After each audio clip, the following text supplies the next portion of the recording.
porção de lanche na mão. Uma porção de lanche na mão. E disse, vou fazer com essas lãs um gato. Um gato? Caiu logo no gato. Eu acho que o gato teve uma... É a emoção, efeito, né? é a emoção de lidar com os materiais de trabalho. Lidar com os materiais de trabalho. A gente diz muito no norte lidar. Até com as pessoas, eu lido muito com fulano, ou não se diz mais, em tempos antigos. E fez um gato. Tudo isso está escrito num livrozinho que se chama Emoção de Lidar, mas que o editor, em vez de escrever Emoção de Lidar, escreveu Arte de Lidar. Nada de arte. Emoção de Lidar, não recebi o livro.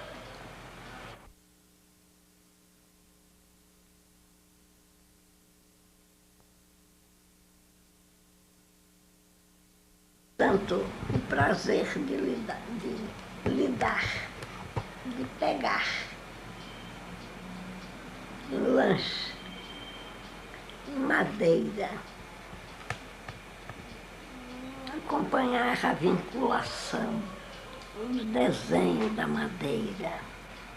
Isso já é outra coisa muito mais fina. Não é trabalhar em madeira. Menos sensíveis trabalhavam a madeira sem prestar atenção nisso, pensando no objeto que ia sair dali. E outros tinham a sensibilidade para acompanhar os veios da madeira, sentir a aspereza ou a maciez da madeira. Então eu procurava desenvolver esse sentido neles. Peguem. Sintam os objetos que vocês pegam. São de lidar e suas consequências.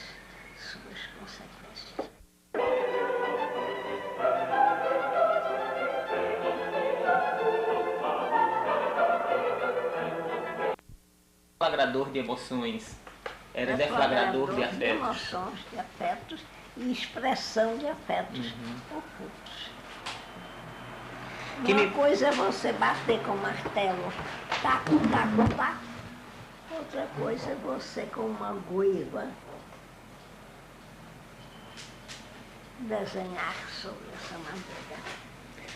Que isso foi uma das coisas que a senhora questionou com relação ao discurso oficial da psiquiatria, de que o psicótico esquizofrênico tinha esses afetos embotados, né?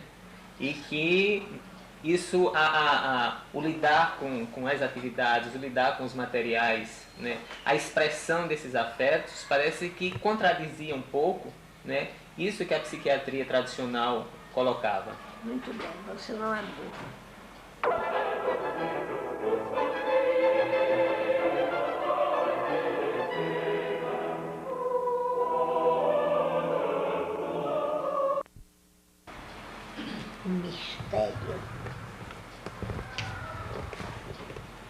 O mistério da profundeza da psique. E esse mistério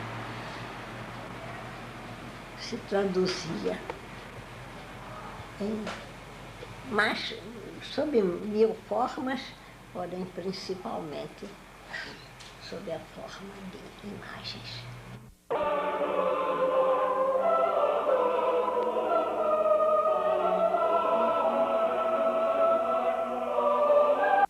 Enquanto eu, que procurava embarcar com Langer no mundo interno no mundo interno, e recomendava às pessoas que trabalhavam comigo, comprem, brincando, comprem escafandros, vamos descer e subiremos depois. Vocês não correm perigo, porque subiremos depois. Temos a passagem de ida e volta. É. E eles, nesses estados do ser, às vezes, não têm a passagem de volta. É, o passaporte para a volta também é muito difícil, né? O passaporte para a volta é difícil, mas não tanto, se a viagem for bem conduzida. Com afeto. Com afeto. Tem uma importância muito grande, porque enquanto a relação médico-doente no consultório é uma relação muito limitada, nos hospitais psiquiátricos então é reduzidíssima. Se é que há relação. Se há que a relação com o terapeuta é uma relação muito mais próxima, muito mais íntima, Calorosa. É o apoio fundamental. Nós falávamos do Arthur, do Machado de Assis, do Spinoza, e antes de falarmos de todos esses personagens, essas pessoas, a senhora falava, falta falar do afeto. Sim. Nós não falamos do afeto. Falei nesse presente, não é? E eu acho que o afeto é muito importante, porque se não se estabelece uma relação afetiva entre o terapeuta, o monitor e o internado, nada se consegue. Isso também foi muito mal visto a certo momento. Eu me lembro há muitos anos isso num trabalhinho para Tempo Brasileiro, ou Cadernos Brasileiros, que as pessoas que falavam mal lá no museu, não no museu, no Engenho de Dentro, diziam, mas ela passa a mão na cabeça, ela põe no colo. E eu me lembro que a senhora disse, se eu pudesse punha todos no colo. Isso saiu publicado como sendo quase que uma coisa revolucionária de como é que a pessoa vai se envolver, vai querer bem, vai... Porque a regra psicanalítica é não se envolver. É a neutralidade. É a neutralidade. Manter-se. Sim, essa... E com uma pessoa neutra você não se abre. Com a pessoa neutra não se abre. Neutralidade... O afeto catalisador. E a senhora dava de exemplo, é Sheadé, o nome daquela senhora? Sheadé, se eu não estou enganado, o nome daquela senhora que tem a história da cura de uma pequena esquizofrênica.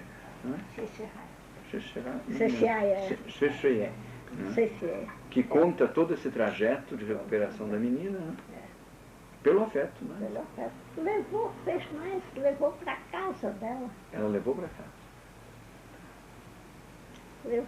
Tirou do hospital e levou para casa a menina. Um diagnóstico de esquizo. Uma coisa danada. Uma criança, né? Agora tem no congresso de psiquiatria, no dia da abertura, estava falando o Manfredo Bloiler, filho do Bloiler, e sento numa cadeira junto a uma pessoa. Todo mundo tem aquela crachá. Tem o meu nome e o país. Brasil. Isso foi onde? Zurique. Em Zurique. É esse congresso do Segundo qual nós já falamos. Congresso, 57. Olho assim para minha vizinha e vejo Adelaide Secher, Geneve. Eu aí, como alagoana, pego ela pela mão, ela deve ter tomado um susto, eu digo, como vai, René? Que é o pseudônimo que ela chama a menina. A né? menina doente que ela levou para casa, que se curou, estudou psicologia e obteve um prêmio, me contou Valmar, obteve um prêmio internacional de psicologia. Isso é o que a senhora chama de do afeto catalisador. O afeto, se você estabelece uma boa relação com uma pessoa, você catalisa muita coisa de dentro da pessoa.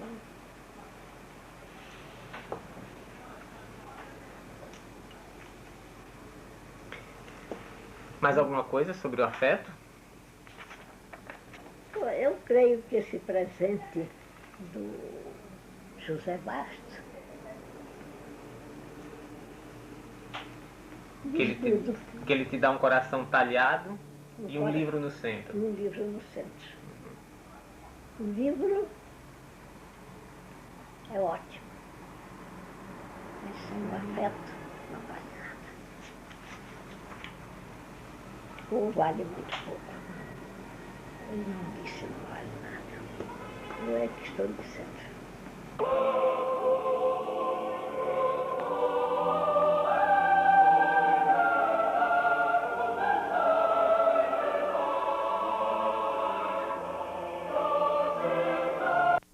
Muito curioso, desse doente até está expondo atualmente. Ele costumava assinar os quadros. De repente deixou de assinar. Que doente? Fernando Diniz. Que está expondo agora No Paço Imperial. No Paço, é uma coisa atual. A monitora da pintura, nesse tempo havia uma certa estabilidade, tinha uma monitora, ficava ali todo o tempo, estabelecia uma relação com o cliente. Ela perguntou, por que você não está assinando mais? Eu disse, não quero mais. Não vale a pena, não vale a pena. E eu fui conversar com ele. E ele me respondeu assim. Usando a palavra beatificate. A senhora estava falando de Fernando Diniz. Que deixou de assinar os quadros. E depois de muitos rodeios, eu perguntei, por que, Fernando, você não assina mais os quadros?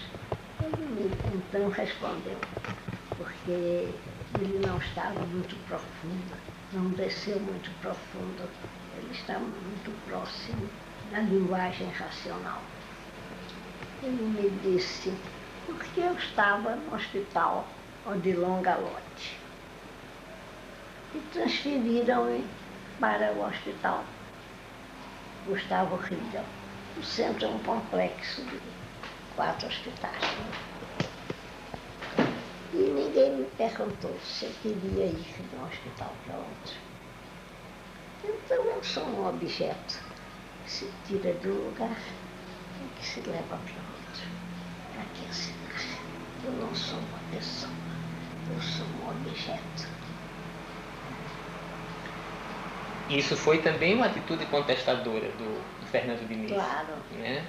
Contestadora contra o sistema Perverso. da psiquiatria tradicional que leva para o norte, leva para o sul, tira daqui, bota acolá, sem perguntar nada à pessoa.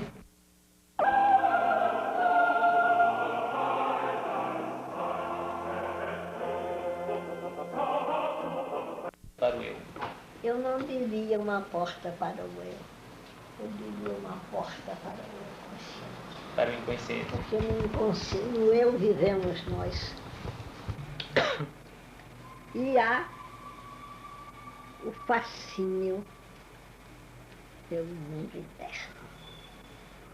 Fascínio muito forte em mim.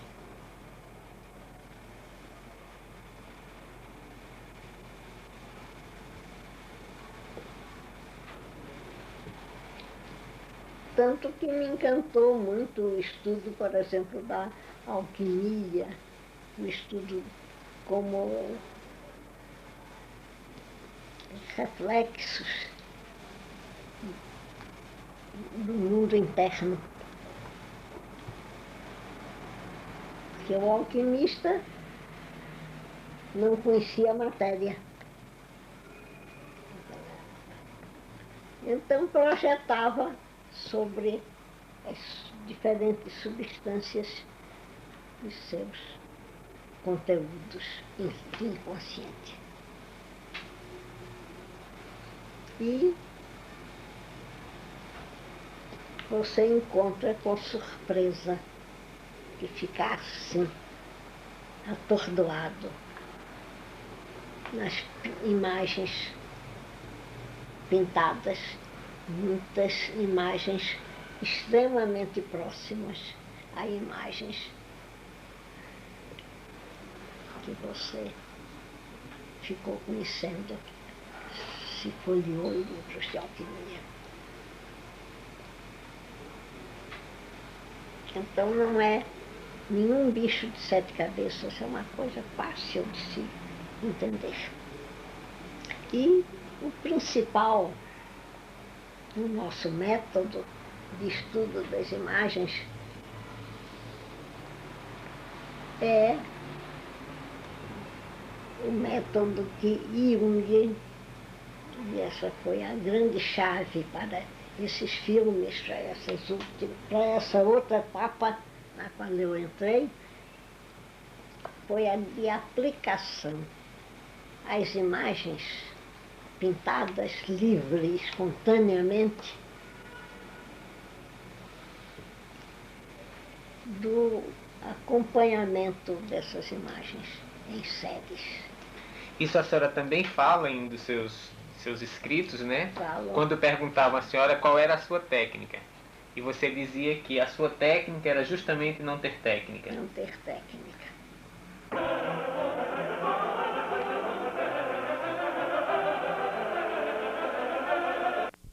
Isso.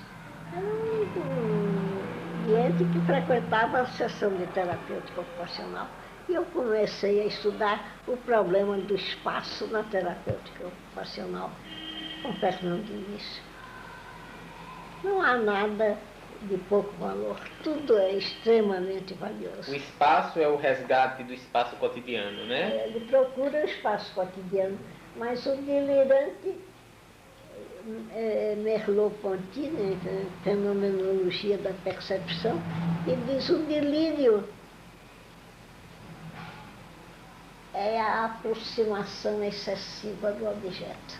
Então eu via que ele pintava as figuras umas em cima das outras. E o filme de Leon foi feito nesse sentido, mostrando o afastamento das imagens. A senhora, em um dos seus trabalhos, eu não sei exatamente qual, me parece que é no primeiro volume de Imagens do Inconsciente, a senhora fala alguma coisa assim, que o que garante o homem sadio contra a loucura é a estruturação do seu espaço. Do seu espaço. Isso eu estudei também em livros de arte e filósofos. Mas não só do espaço, mas também do tempo. Do né? tempo. Essa subversão do espaço e do tempo. A subversão do tempo é total. O indivíduo vai ao paleolítico.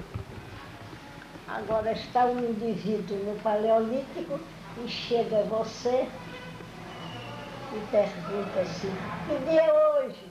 Que horas são? Acha você doido e varrido.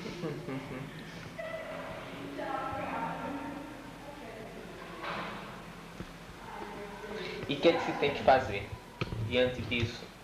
Diante dessa amargura, essa angústia? O indivíduo ir subindo de níveis até o nosso nível atual. E muitos doentes vão além do nosso nível atual. Fernando, certamente, isso é o que a gente chama um supernormal. É uma pessoa que vai além do nível comum. Vê, sente, vivencia o objeto muito próximo a ele. Então, o trabalho todo, o Fernando fazia as coisas imbricadas. Como desimbricar?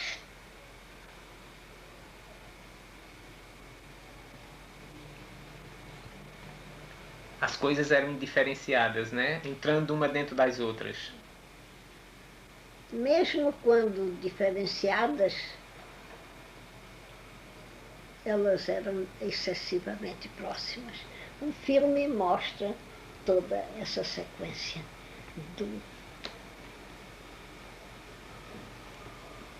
da aproximação excessiva até o espaço se abrir. Esse foi o trabalho que eu apresentei em Zurique, no 2º Congresso de Psiquiatria. A busca do espaço cotidiano. Que o doente quer o espaço cotidiano, mas não pode. Ele está no outro espaço. Agora vem a psiquiatria tradicional e pergunta: onde você está? O sujeito está desesperado. O tempo para ele é outro tempo diferente do nosso. Pergunta: que horas são? E quando um gênio como o Rafael escreve boba para Martinha, não era isso que ele queria dizer? Era isso que ele queria dizer. Porque ela insistia em alguma coisa de um plano, quando ele estava noutro, muito. E ele sabia o que ela queria, mas pôs boba num cantinho do quarto. Justamente achando ela boba porque ela queria, ela fez uma pergunta desse gênero. E é o que o psiquiatra faz para o doente, o papel, muitas vezes, de bobo, fazendo tais perguntas, inteiramente fora do espaço e do tempo onde ele se encontra.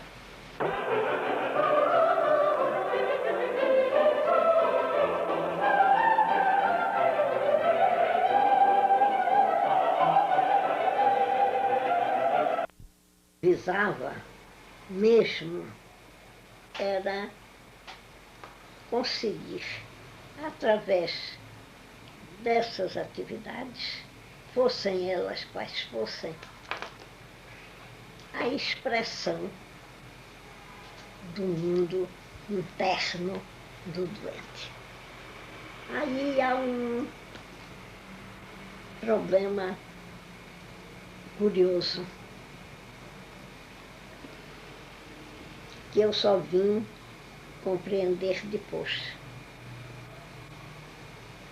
Porque, atualmente, com essa revolução, ou talvez melhor, esta mutação que a psiquiatria está sofrendo, há muito interesse em que os doentes façam trabalhos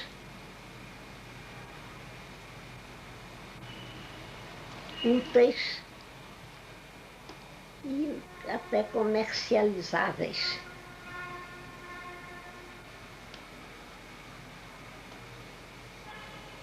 E nunca isso me atraiu. Se eu escolhi a psiquiatria que eu entendo é o conhecimento da psique. Está claro que a psique se revela em qualquer coisa que a gente faça. Né?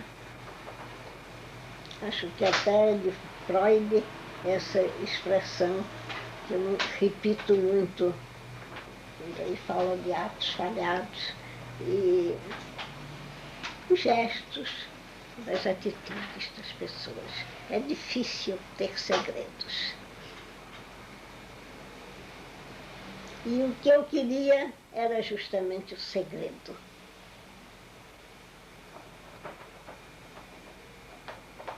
O que a senhora queria era justamente o segredo? O segredo do doente.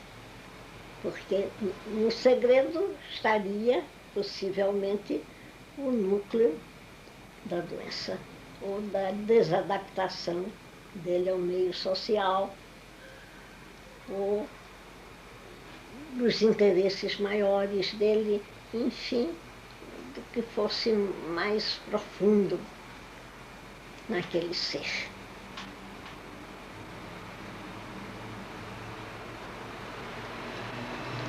Isso foi sempre um motivo de desentendimento comigo. Só depois eu compreendi. E ainda hoje é. Porque põem para fazer coisas. Já quer fazer artistas, então dito isso, né? Tem dito Quer fazer artistas. quer. Mesmo o trabalho que tinha qualidades artísticas, está claro que eu me interessava muito e via não só admiração pelo trabalho artístico, que era fascinante, como mostrando que o louco tem também esse potencial. mostrando que o louco não é necessariamente uma ruína. Mas a ênfase toda era num trabalho que viesse a lhe dar pistas para chegar a esse núcleo do labirinto. Para chegar a esse núcleo. Eu me lembro muito da senhora dizer sempre que um risco qualquer era parte desse caminho, independente de ser uma tela maravilhosa como o Teatro Municipal pintado por Emídio. E do ponto de vista da sua decifração, todos eles tinham um valor. Daí aquele ciúme fantástico, aquele zelo que podia parecer uma coisa terrível para quem quisesse comercializar aquela arte, ou quem quisesse dispersá-la, quando o que a senhora tinha ali eram os dados, as pedrinhas de um mural, não é? de um caminho por esse dédalo, não é? Um fio da Ariadne, alguma coisa assim.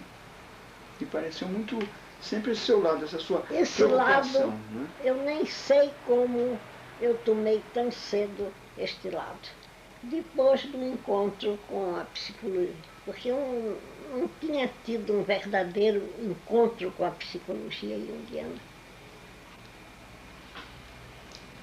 Depois desse encontro, e que a psicologia junguiana tornou-se, para mim, o principal instrumento de trabalho, eu acho que podem existir muitos instrumentos de trabalho. Cada um se ajeita melhor com um. Você pode até gostar mais de uma caneta do que de outra caneta.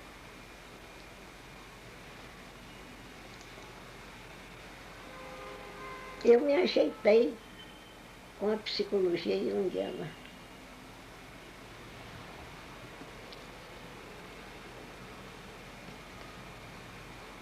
Inicialmente, com muitas dúvidas, tem o caso da principal aproximação foi através do aparecimento na pintura de esquizofrênicos muito dissociados, de mandalas, de uma grande perfeição. E harmonia, né? E harmonia.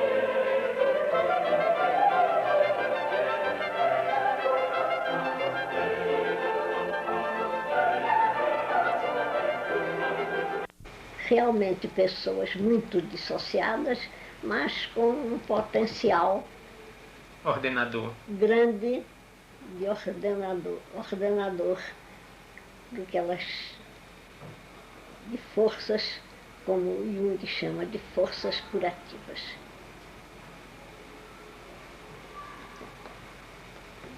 Isso me encantou muito, porque no nosso ateliê, absolutamente livre, cada um fazendo o que queria, dava-se a oportunidade a que essas forças curativas se exercessem.